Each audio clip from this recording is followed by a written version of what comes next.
Hello guys! Ayan. Samahan niyo ko gumawa ng cheese roll. So, meron ako dito, cheddar cheese, mais, itlog, tsaka yung harina pang padikit, breadcrumbs, tsaka yung spring roll. Ayan. Pastry. So, ayan. Let's go! Ang ginagamit ko dito is buong cheese. Kaya lang wala naubos sa Jumia. So, cheddar cheese na lang muna. So, let's go!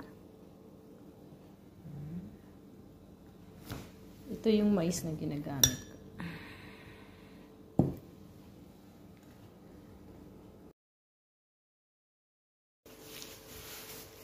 Yan, nilagyan ko ng nylon.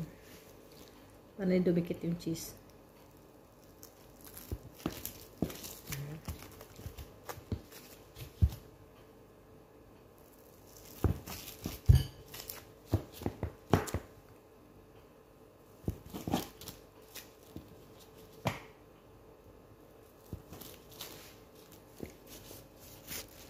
Yes, lagyan nyo ng cling wrap para hindi dumikit yung cheese pag in-slice nyo.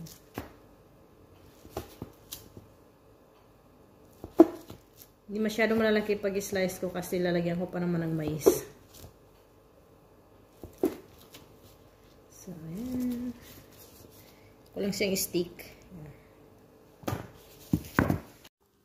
So, ayan guys. Tapos na natin i-slice yung ating cheese. So, babalutin na natin. Ayan. Ito yung wrapper. Dati gumagawa ko ng wrapper. Ngayon lahat tinatamad na ako. Ayan. So, let's go. Breadcrumbs. So, umpisahan na natin guys. Wala akong magandang stand. Hindi ko nadala yung stand. Kaya yung phone ko nakatayo lang sa lata ng mais.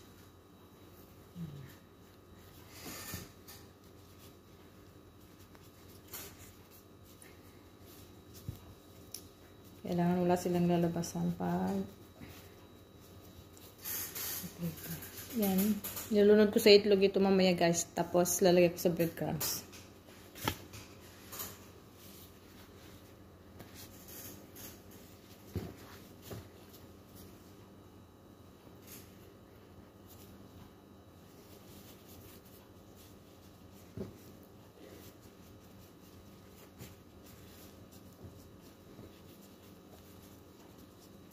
Tcharam!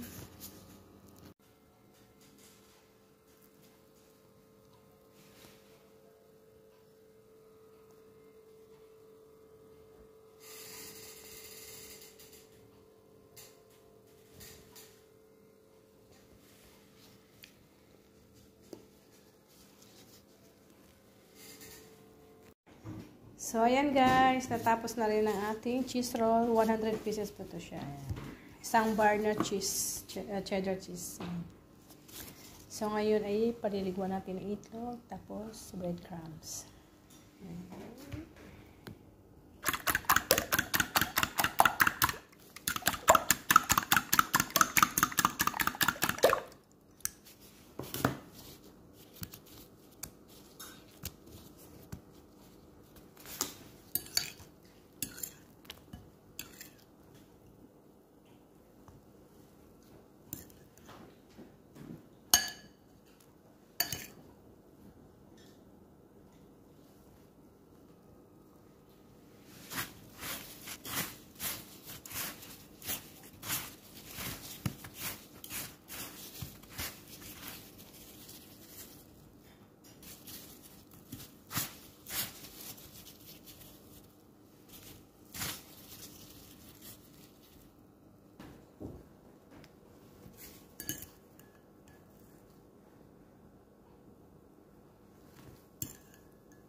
Supunin na natin ginawa ko. Ayan.